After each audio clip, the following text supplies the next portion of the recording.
आदाब। मैं Lucknow connection world wide में आप सबका स्वागत करता हूं और आज बहुत ही हर्ष का दिन है कि मैं आज यहाँ मटिया बुर्ज में आया हुआ हूँ और मटिया बुर्ज में वहाँ पर हूँ उस इमामबाड़े में जो जाने आलम वाजिद अली शाह साहब ने लखनऊ से मटिया बुर्ज जाने के बाद बनवाया था 1866 में। और मेरे साथ में साहिबजादा कामरान मिर्ज़ा साहब हैं जो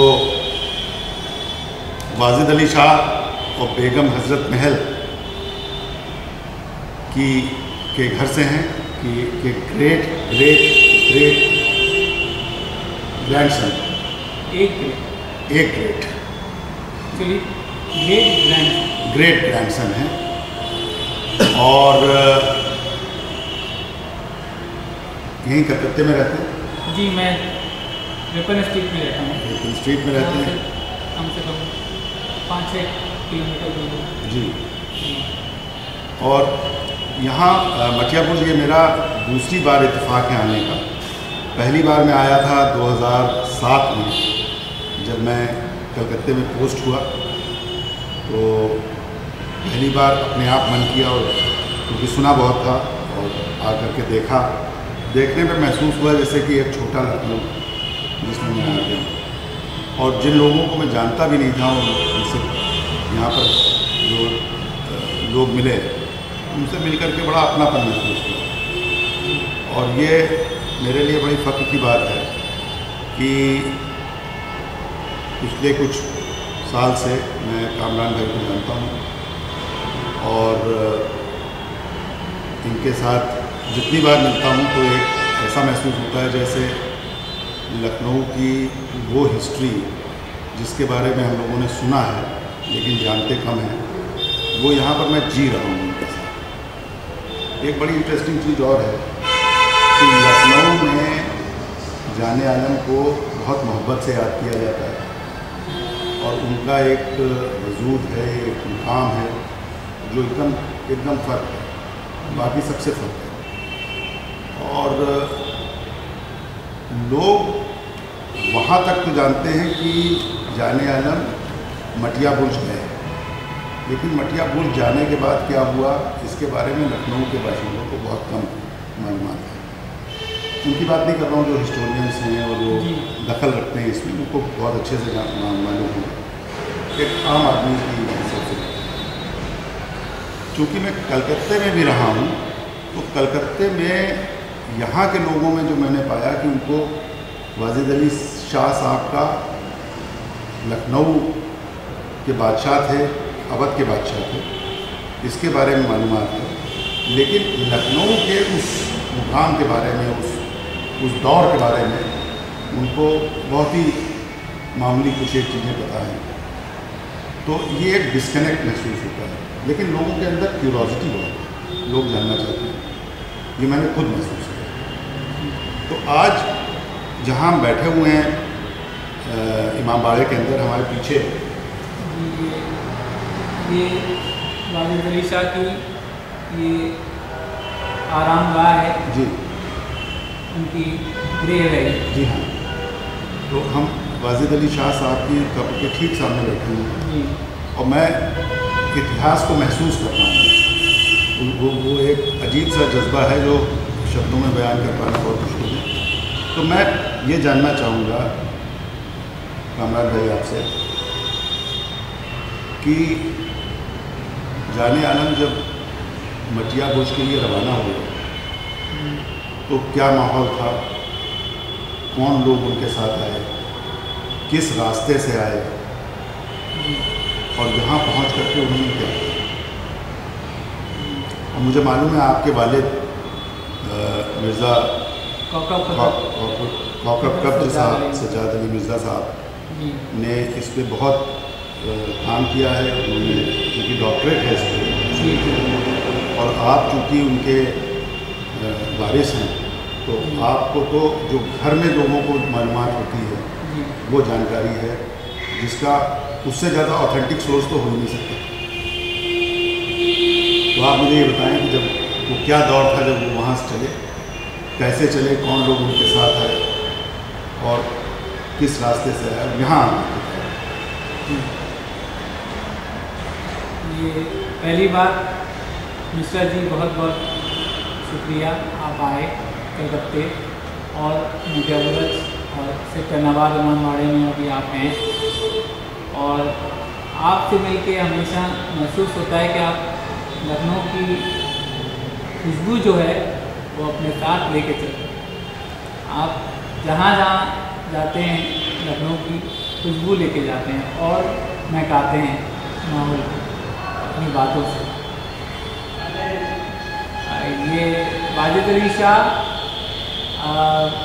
1856 मार्च में लखनऊ से निकले। उनको ये उम्मीद थी कि ईस्ट इंडिया कंपनी जिसने उनकी हुकूमत को ले लिया है वो वापस मिल जाएगी उनकी हुकूमत। इसी उम्मीद पर वो मार्च में निकले और उसके बाद वो उनका जो पहला जो मकाम था वो बनारस में रुके। वो बनारस के जो राजा थे उनके यहाँ ये ठहरे। उसके बाद वो बाय माने ये रिवर्स, हाँ, दरिया के रास्ते वो कलकत्ते पहुँचे। वो 2 महीने का उनका सफ़र था। 2 महीने के सफ़र में वो कलकत्ते जब पहुँचे हैं तब मार्च अप्रैल मई हो, तो मई में कलकत्ते में बहुत गर्मी होती है। रास्ते में रास्ते भर गर्मी महसूस करते रहे तो उनकी कुछ तबीयत नासाज हो गई। उनको लोग कहते हैं कि डिसेंट्री हो गई थी और भी कुछ बीमारी हो गई थी। इसलिए जो ब्रिटिश एजेंट जो उनको लेके आ रहा था उसने कहा कि ये इंग्लैंड नहीं जा पाएंगे। तब उन्होंने सोचा कि अब क्या होगा। तब उनकी जो वालदा थी मलका किश्वर और उनके भाई सिकंदर हशमत और उनके एक फर्जंद थे, उन्होंने इन सबको इंग्लिस्तान भेज दिया और अपने कलकत्ते में राजा बर्दवान की कोठी में रहना शुरू कर दिया। उसके बाद क्या हुआ कि उनकी ये 1857 की जंग छिड़ गई। तो फिर अंग्रेज़ों ने सोचा कि अगर ये वापस लखनऊ चले जाते हैं तो आग में घी डालने का काम होगा। तो ये अंग्रेज़ों ने इनको फोर्ट विलियम में बंद कर दिया। और फोर्ट विलियम में किसी खास जगह? फोर्ट विलियम में जो वहाँ वायसराय की जो कोठी थी वो उसमें उनको बंद कर दिया और उनसे कोई भी मिल नहीं सकता। फिर उसके बाद क्या हुआ, ये बादशाह को लगा कि अब क्या हुआ, उनके तो पैर के नीचे से नमी निकल गई। तब उन्होंने सोचा कि अब हम क्या करें। उनको शुरू से लिखने पढ़ने का बहुत शौक़ था, तो उन्होंने अपनी जो उनके जो दीवान जो कंप्लीट नहीं थे वो दीवान उन्होंने कंप्लीट किए और उन्होंने कुछ नए दीवान भी लिखे। जैसे हुस्न अख्तर एक दीवान है और उन्होंने लिखा वहाँ पर। और बहुत से लोगों का ये एतराज़ है कि वाजिद अली शाह अपने से नहीं लिखते थे, वो किसी और से लिखवाते थे।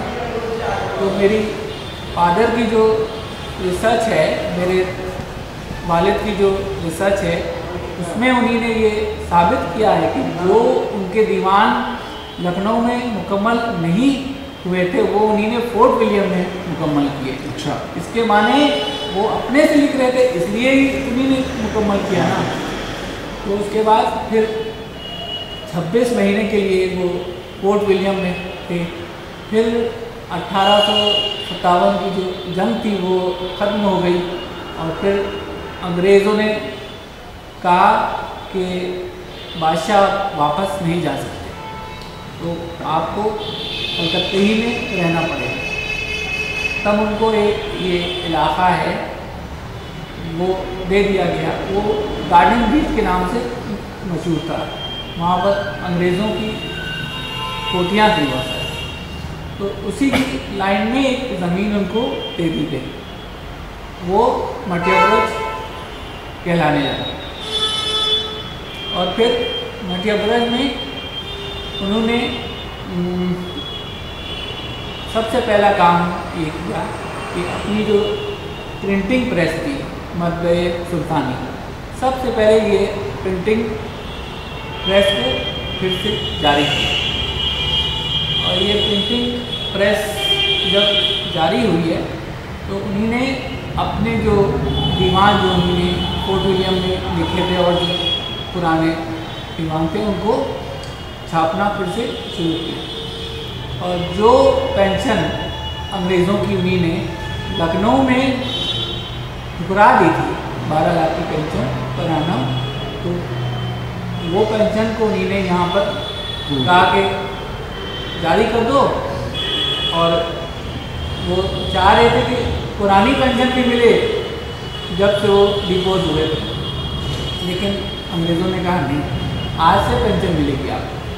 तो उन्होंने कहा चलो यही सही। तब 12 लाख माने रखा, हाँ बहुत माने रखते थे उस वक्त। तो 12 लाख की जब पेंशन उनको मिली तो उन्हीं ने वही किया जो उनके परदादा ने किया था, आसिफउद्दौला ने। आसिफउद्दौला ने एक माने बंजर जगह को लखना को लखनऊ बना दिया उन्होंने। उसी तरह उनके दिमाग में ऐसा कुछ ज़रूर होगा कि मेरे जब परदादा ये कर चुके हैं तो हम क्यों ना यहाँ एक और लखनऊ बनाएं। तो मटिया ब्रज को उन्हीं ने लखनऊ के मॉडल पर ढालना शुरू कर दिया। और ये जो तो उनके साथ में कुछ लखनऊ से लोग भी आए हैं। उनके साथ मेरे वालिद साहब कहते हैं कि 6-7 महिलाएं आई थी उनकी, और ये बेगम हज़रत महल नहीं आई थी क्योंकि वो ये नहीं मानती थी कि अंग्रेज़ कुछ इंसाफ भी कर सकते हैं, तो वो रह रही थी वहाँ। और बाकी 6-7 महिला आ गई थी। और उसके बाद इनके साथ में वहाँ के बावर्ची, मुसाची, पतंफरोश, ये लोग भी कुछ वहाँ के जो और खादिम रहे होंगे वो भी आएंगे। देखिए जब ये वाजिद अली शाह बहुत मकबूल थे, इसलिए जब उनकी रियाया ने देखा कि बादशाह सलामत लखनऊ छोड़ के कलकत्ते आ गए हैं, मटिया ब्रज आ गए हैं, तो वो उसके बाद वहाँ के पतंग बनाने वाले, वहाँ के खानसामा, बावर्ची और जितनी ये सब चिकन के काम करने वाले और जितने नाचने गाने वाले, गाना बजाने वाले, ये सब एक एक करके आना शुरू हो गए। और अब्दुल हलीम शरद कहते हैं कि मटिया ब्रज की आबादी 40,000 हो गई। ये शुरू में 5,000 थी, फिर 40,000 हो गई। तो आपका परिवार कब से रिपन स्ट्रीट पे रहेंगे? देखिए हम जिस शाख से हैं वो वाजिद अली शाह और बेगम हज़रत महल की शाख है। और लखनऊ वालों को बताने की तो ज़रूरत नहीं है कि बेगम हज़रत महल कौन थी। और फिर बेगम अजब महल ने अंग्रेज़ों से लोहा लिया था, इसलिए वो लड़ते लड़ते लखनऊ छोड़ के ये नेपाल चली गई थी। फिर वो रह रही थी और अंग्रेज़ों ने उनको बहुत पेंशन भी देने का वो कहा, लेकिन उन्हीं ने पेंशन भी नहीं ना ली और ना हिंदुस्तान वापस आई। फिर क्या हुआ, 1879 में उनका इंतकाल। 1879 में जब उनका इंतकाल हो गया, ब्रिटिश सदर काफ़ी बड़े हो गए थे, तो वो और उनके माने फैमिली भी थी, उनकी वाइफ थी नवाब नताबारा बेगम, वो ग्रेट ग्रैंड डॉटर थी बहादुर शाह जफर, तो वो भी थी। तो क्या हुआ, उसके बाद वो अपनी ज़िंदगी बिता रहे थे काठमांडू में। फिर 1887 में वाजिद अली शाह का, जब वाजिद अली शाह का इंतकाल हो गया, तब अंग्रेज़ों ने क्या किया, उनकी जितने महल थे उन सबको तोड़ना शुरू कर दिया, उनकी और जितनी प्रॉपर्टीज़ थी उनको ऑक्शन करना शुरू कर दिया, ताकि ये वाजिद अली शाह के जितने डिसेंडेंट्स हैं उनको पेंशन दे सकें। फिर बहुत से लोगों ने मध्यप्रदेश से लिखा कि आप ब्रिटिश सदर आप कलकत्ते आइए, क्योंकि आप सबसे बड़ी उनकी औलाद हैं, तो आपको देख के अंग्रेज़ हम लोग की भी पेंशन जारी कर देंगे और बढ़ा देंगे। तो 1893 में ब्रिटिश सदर कलकत्ते आए, और कलकत्ते जब आए तब उनको यहाँ जहर दे दिया, और जब उनको जहर दे दिया गया तब नताबारा बेगम भाग के मध्यप्रदेश से कलकत्ते चली गई और कलकत्ते में रहने लगी। फिर 24 दिसंबर 1893 को मेरे दादा पैदा हुआ। इस तरह से हम लोग कलकत्ते में हैं, लेकिन मध्यप्रदेश से। आपको और आपके परिवार को बंगला आती है? আমি একটু বাংলা কথা বলতে পারি। इतनी बंगला तो मैं भी बोल देता हूँ।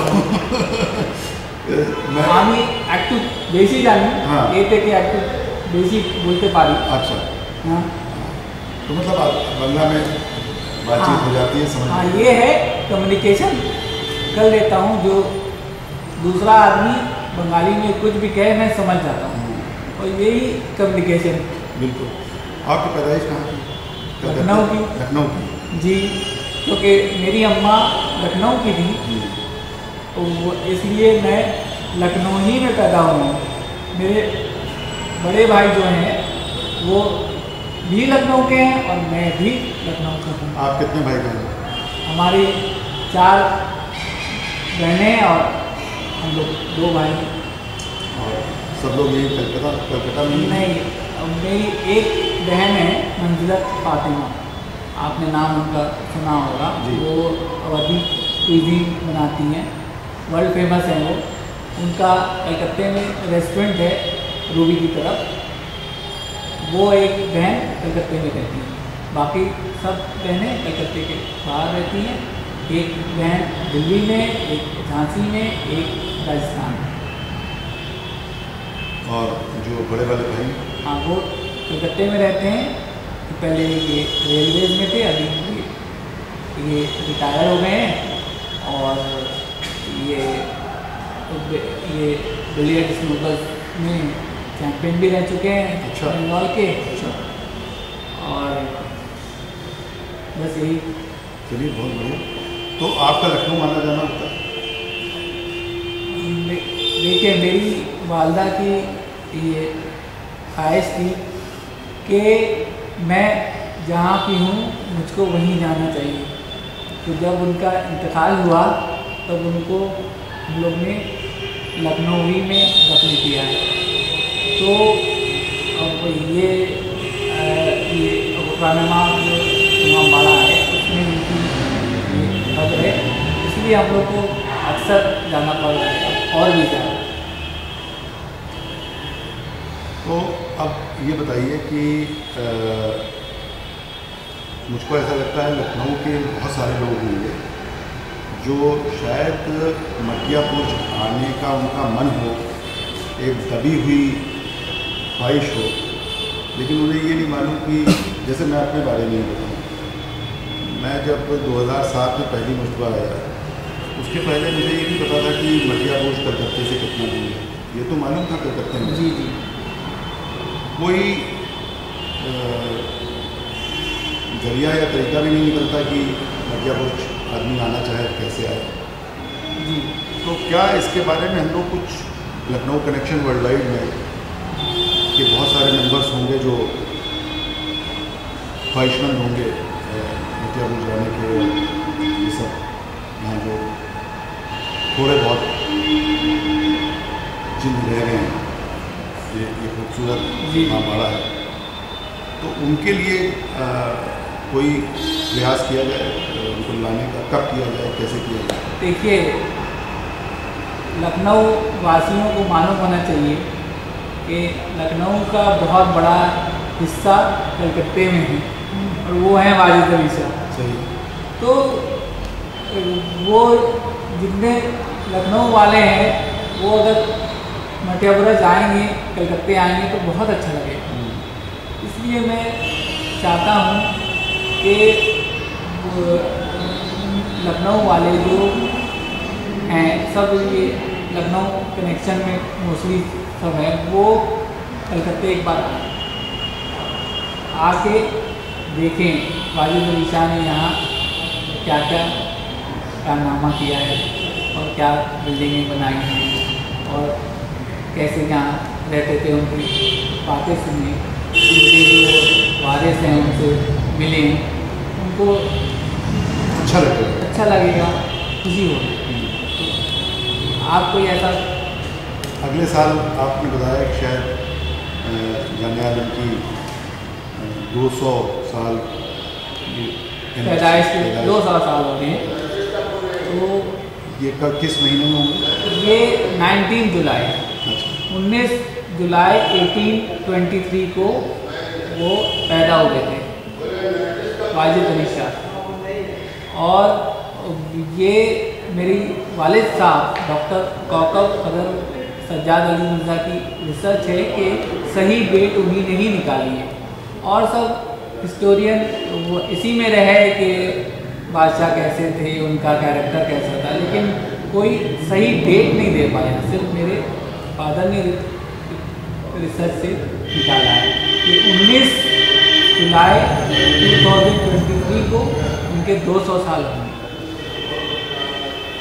तो मैं बात करूँगा जी, ज़रूर ज़रूर। लखनऊ में हिस्टोरियंस हैं, शायद उनको बहुत इस चीज़ का इतिहास हो कि जब 200 साल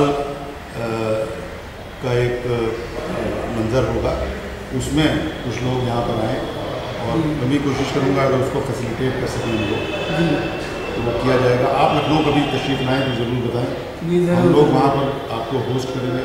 बहुत सारे लोग आपसे वहाँ पर मिलना चाहेंगे, आप या आपके बड़े भाई साहब या आपकी कोई सब मिलेंगे, सब अगर एक साथ आ सके तो बहुत ही बढ़िया समा होगा।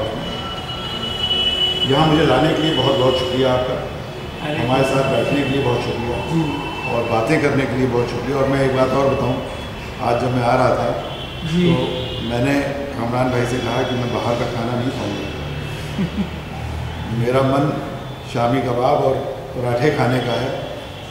तो कामरान भाई घर से बनवा करके लाए, बहुत लजीज थे, और बहुत बहुत शुक्रिया, तहे दिल से शुक्रिया। और फिर मुलाकात होगी इंशाअल्लाह मटियाबुर्ज में और दोस्तों के साथ या फिर लखनऊ में खूब सारे दोस्तों के साथ। और मैं एक बात से कंक्लूड करना मांगता हूँ, जो मेरे नाना ने शेर कहा था वाजिद अली शाह के। इन्होंने कहा था कि अर्ज़ मटिया बुर्ज तेरी खाक में सुल्तान है, अर्ज़ मटिया बुर्ज तेरी खाक में सुल्तान है, बादशाह लखनऊ अब हर्ष तक मेहमान है। यानी ये मटिया बुर्ज की जो ज़मीन है इसमें एक सुल्तान है और उस सुल्तान का नाम वाजिद अली शाह है और वो क़यामत तक यहाँ मेहमान है। क्या तो आप उस मेहमान के पास ज़रूर आएँ। बहुत आदाब।